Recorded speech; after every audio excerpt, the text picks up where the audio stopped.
والصلاة والسلام على سيد الرسل وخاتم الأنبياء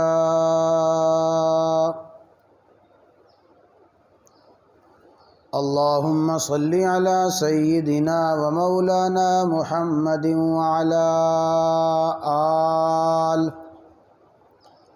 وعلى آل سيدنا ومولانا محمد وبارك وسلم وصل عليه.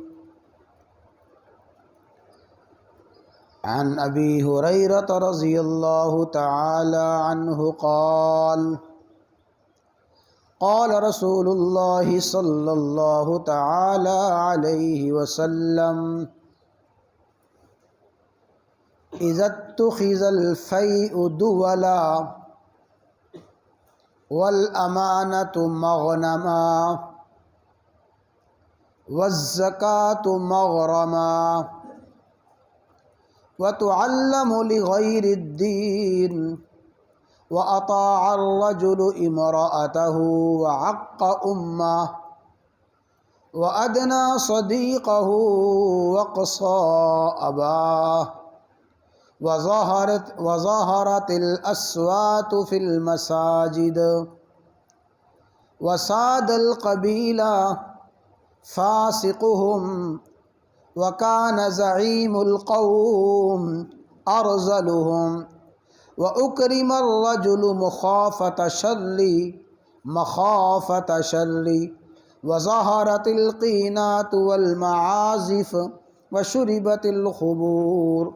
وشربت الخمور ولعن آخر هذه الأمة أولها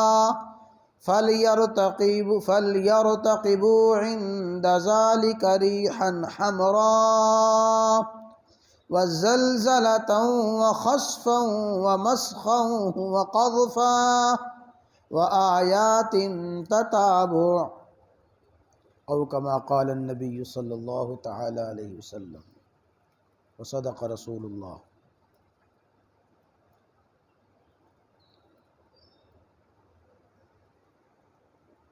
امام الانبیاء، سید الانبیاء، خاتم الانبیاء، سیدنا و مولانا محمد الرسول اللہ صلی اللہ تعالی علیہ وسلم کی جو حدیث مبارکہ پڑھی گئی ہے، اس حدیث میں رسول اللہ صلی اللہ تعالی علیہ وسلم نے اپنی امت میں پیدا ہونے والے چند فتنوں کا، امت میں رونما ہونے والی چند برائیوں اور شرور کا ذکر فرمایا۔ ان فتنوں کا اور ان شرور کا اور ان بدیوں برائیوں کا انجام کیا ہوگا، ان فتنوں کے جواب میں اور ان شرور و بدیوں کی وجہ سے انسانیت کو کن حالات کا سامنا کرنا پڑے گا۔ سید الصادقین، اصدق القائلین، سیدنا و مولانا محمد الرسول اللہ صلی اللہ تعالی علیہ وسلم نے اس حدیث مبارکہ میں ان دو باتوں کو بیان فرمایا ہے۔ اللہ تعالی ہمیں توجہ کے ساتھ سننے کی، سمجھنے کی، اور اللہ تعالیٰ پھر ہم سب کو اپنی اپنی زندگیوں کا جائزہ لینے کی، اور اس حدیث مبارکہ کے مطابق اللہ نہ کرے اگر کوئی ایسی فتنہ، ایسی برائی اور ایسی بدی ہے، اللہ تعالیٰ ہر انسان کی، ہر مسلمان کی، میری آپ کی حفاظت فرمائے۔ فرمایا عزت تخیز الفیء دولا، جب میری امت کے لوگ مال فے کو دووالا اپنی ذاتی ملکیت بنا لیں گے. فے وہ مال جو مال بیت المال کا، ریاست کا اور عوام کا حق ہے.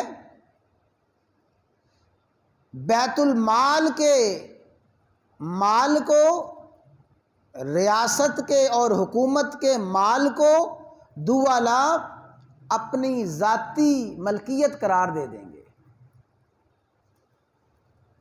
اور مال فے سے مراد صرف نقدی مال نہیں،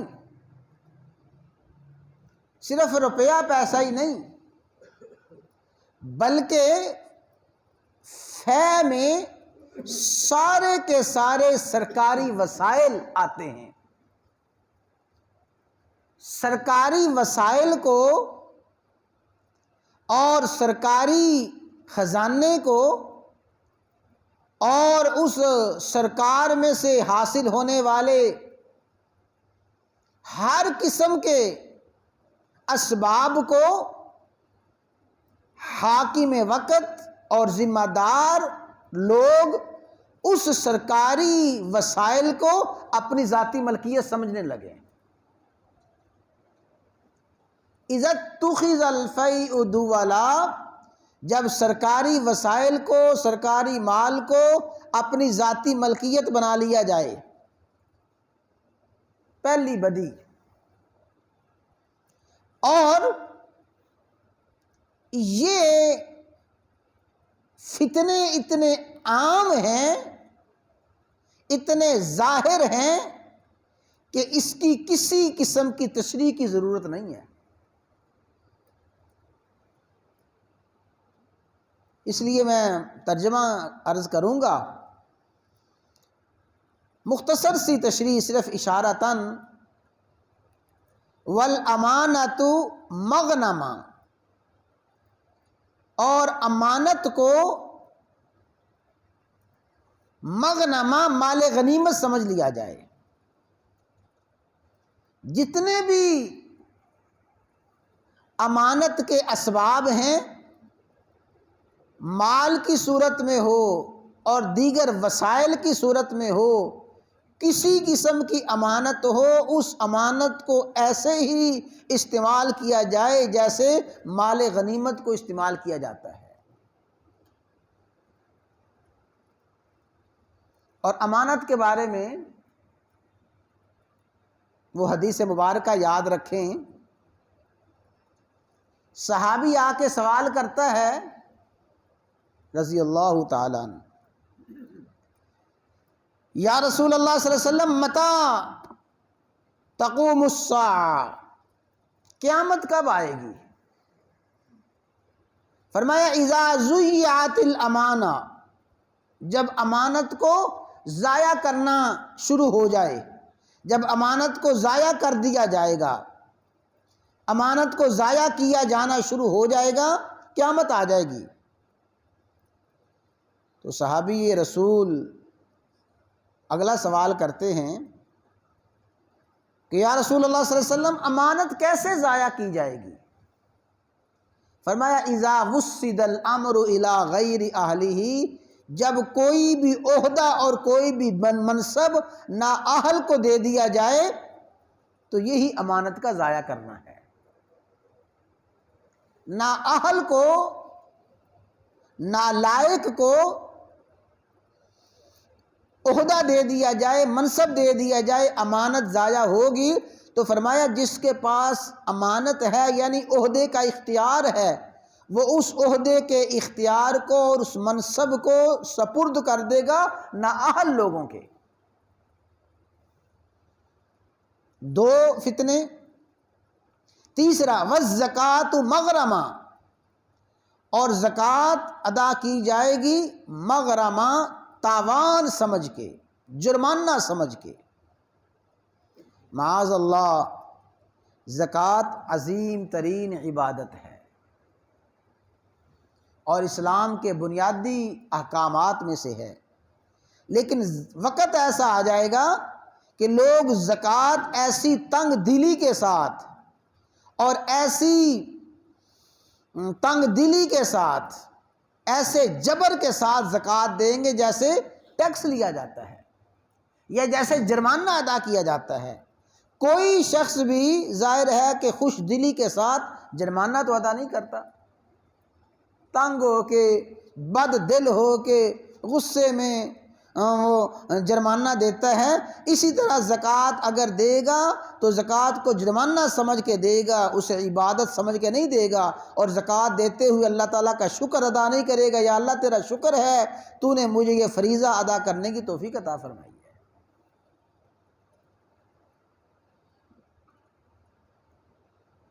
تین باتیں، اور چوتھا فرمایا وَتُعَلَّمُ لِغَيْرِ الدِّينِ، علم حاصل کیا جائے گا۔ علم حاصل کرنے کا مقصد دین نہیں ہوگا، دین کے حصول کے لیے علم نہیں پڑھا جائے گا، بلکہ علم حاصل کیا جائے گا محض دنیا کے لیے، یعنی علم کا حصول علم کی نیت سے نہیں ہوگا، بلکہ علم کا حصول محض روزگار اور ہنر کی حیثیت سے ہوگا۔ میرے بھائیوں، ایک ہے علم، اور وہ علم حاصل کرنا، اور اس علم کے حصول کا مقصد اللہ تبارک و تعالیٰ کی رضا ہو، اپنی اصلاح ہو اور اپنی آخرت کی اصلاح مقصود ہو، وہ علم ہے۔ لیکن یہ علم حاصل کیا جائے گا، اس علم کے حصول کا مقصد کوئی دین نہ ہوگا، اللہ کی رضا نہ ہوگی، بلکہ محض وہ علم حاصل کیا جائے گا، وہ علم حاصل کیا جائے گا ہنر کے لیے، ہنر کے طور پہ علم حاصل کیا جائے گا روزگار کمانے کے لیے، مال و دولت کمانے کے لیے۔ اور آگے سنیں، وَأَطَاعَ الرَّجُلُ امْرَأَتَهُ وَعَقَّ أُمَّهُ، آدمی بات مانے گا، اطاعت کرے گا اپنی بیوی کی، اور نافرمانی کرے گا اپنی ماں کی۔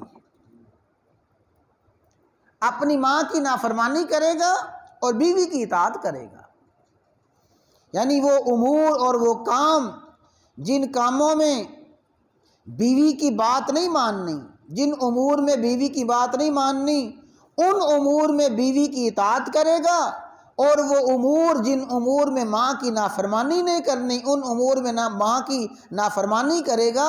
اطاع الرجل امرأته، فرما برداری کرے گا آدمی اپنی بیوی کی، عق امہ، نافرمانی کرے گا اپنی ماں کی۔ ہمارے استاذ اللہ تعالیٰ ان کو طویل عمر عطا فرمائے، بڑا خوبصورت جملہ اس مقام پہ فرماتے ہیں، فرمایا کرتے تھے، بھائی دیکھو، اپنی بیوی کی وجہ سے ماں باپ کو ذلیل نہ کرنا، بیوی کی وجہ سے ماں باپ کو ذلیل نہ کرنا، اور ماں باپ کی وجہ سے بیوی پہ ظلم نہ کرنا۔ آج یہی ہوتا ہے، یا تو بیوی کی محبت میں اور بیوی کی اندھی محبت میں اور ناجائز محبت میں ماں باپ کو ذلیل کیا جاتا ہے، یا ماں باپ کی خدمت کی آڑ میں ظلم کیا جاتا ہے بیوی پر۔ نہ بیوی پہ ظلم کرو، نہ ماں باپ کو ذلیل کرو۔ اللہ تعالیٰ نے دونوں کے حقوق اپنی اپنی جگہ پہ رکھے ہیں۔ بیوی کے اللہ تعالیٰ نے حقوق رکھے ہیں، وہ بیوی کے حقوق ادا کرو۔ اللہ نے ماں باپ کے حقوق رکھے ہیں، وہ ماں باپ کے حقوق ادا کرو۔ محض والدین کی خدمت اور ماں باپ کے حقوق ادا کرتے کرتے بیوی کے حقوق کی حق تلفی کرے گا تب بھی مجرم ہے، اور بیوی کے حقوق ادا کرتے کرتے ماں باپ کے حقوق کی حق تلفی کرے گا تب بھی مجرم ہے۔ اطاع الرجل امرأتہ، آدمی اپنی بیوی کی بات مانے گا اور اپنی ماں کی نافرمانی کرے گا۔ وَأَدْنَىٰ صَدِيقَهُ وَأَقْصَىٰ أَبَاهُ، اپنے دوست کو تو بڑا قریب رکھے گا اور اپنے باپ کو دور کرے گا۔ دوست کے ساتھ تو بڑی محبت، اور دوست کے ساتھ تو بڑی کھل اور ہنس کے باتیں، اور دوست کے ساتھ تو بڑی محبت کی باتیں، اور باپ کے ساتھ سیدھے منہ سے بات بھی نہیں کرے گا۔ ماں باپ بیچارہ بوڑھا باپ دیکھے گا کہ کب میرا بیٹا کوئی ہنس کے اور مسکرا کے میرے ساتھ بولے۔ وعدنا صدیقہ وقصا اباہ، اپنے دوست کو قریب کرے گا اور باپ کو دور کرے گا۔ وظہرت الاصوات فی المساجد، مسجدوں میں آوازیں بلند ہوں گی، لڑائی جھگڑے ہوں گے، دنیا کی باتیں، جھگڑے کی باتیں، اختلافات کی باتیں، فرقہ واریت کی باتیں، امت کو توڑنے کی باتیں۔ ظہرت الاصوات فی المساجد، مسجدوں میں لڑائی جھگڑے کی آوازیں بلند ہوں۔ اور ساد القبیلۃ فاسقہم، جو خاندان کا فاسق، نافرمان اور باغی قسم کا آدمی ہے وہ اپنے خاندان کا سربراہ بن جائے گا۔ اللہ کا نافرمان، شریعت کا باغی اور حق تلفی کرنے والا اپنے خاندان کا سربراہ۔ وَكَانَ زَعِيمُ الْقَوْمِ أَرْذَلُهُمْ، اور قوم کا رہنما، قوم کا لیڈر ذلیل ترین، نکما ترین آدمی بن جائے گا۔ قبیلہ محدود ہوتا ہے اور قبیلے سے بڑا وہ قوم ہے۔ خاندان کا سربراہ بھی فاسق اور قوم کا رہنما اور قوم کا لیڈر بھی ارذل، نکما ترین۔ اگلی بات سنیں، اکرم الرجل مخافۃ شرہ، آدمی کی عزت کی جائے گی اس کے شر سے بچنے کے لیے۔ سلام کیا جائے گا، جھک کے ملا جائے گا، چودھری صاحب کو سلام کر لیں، کہیں ظالم مجھے کو نقصان نہ پہنچا دے۔ سلام کیا جائے گا، اکرام کیا جائے گا، عزت کی جائے گی، محض اس کے شر سے بچنے کے لیے۔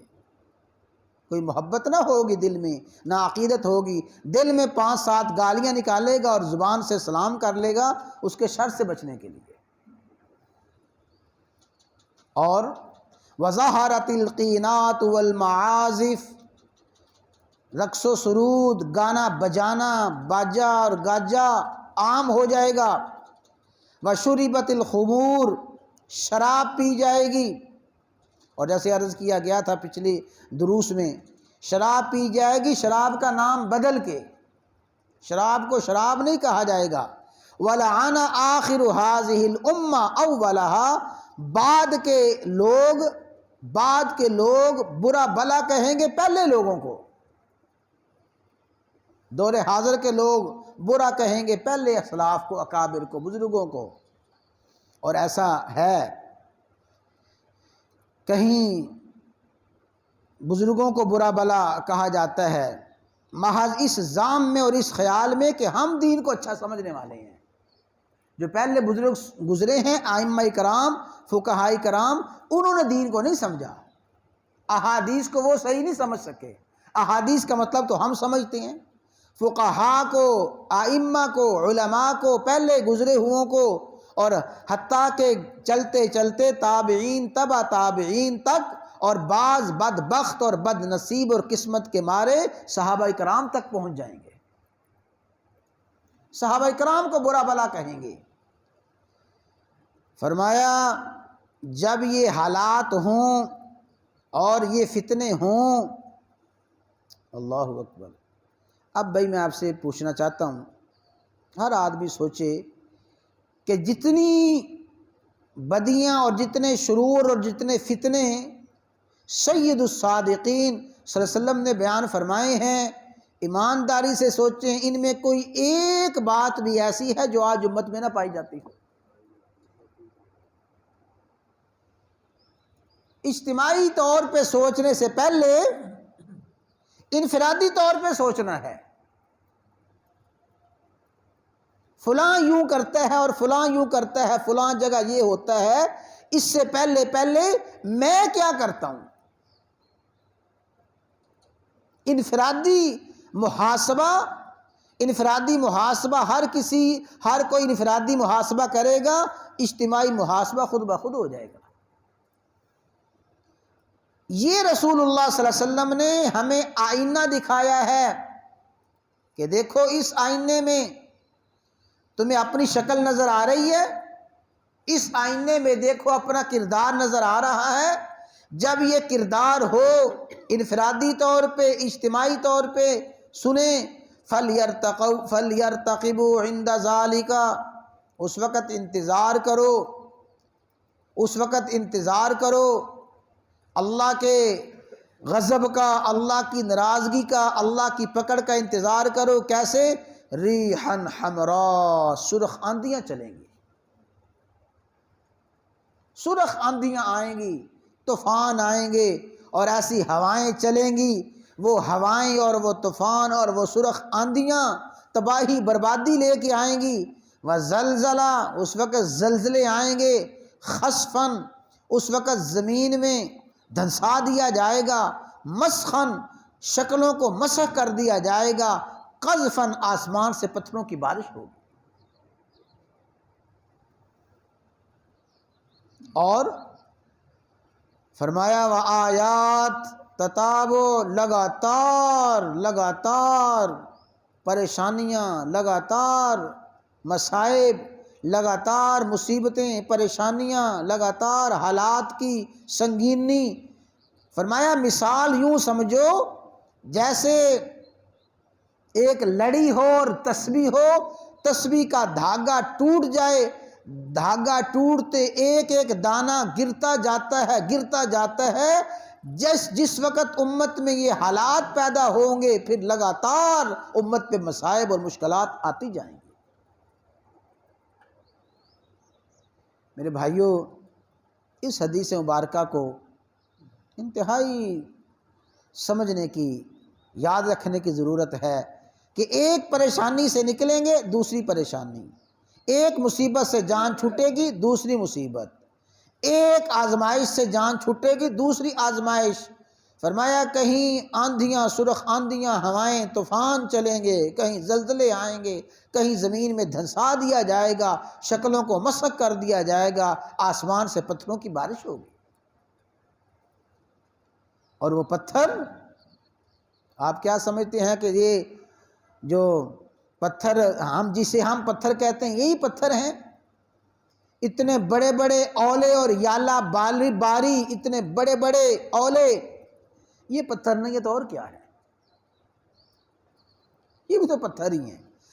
تو فرمایا لگاتار پریشانیاں، مصیبتیں آئیں گی جس وقت امت میں یہ حالات آ جائیں گے۔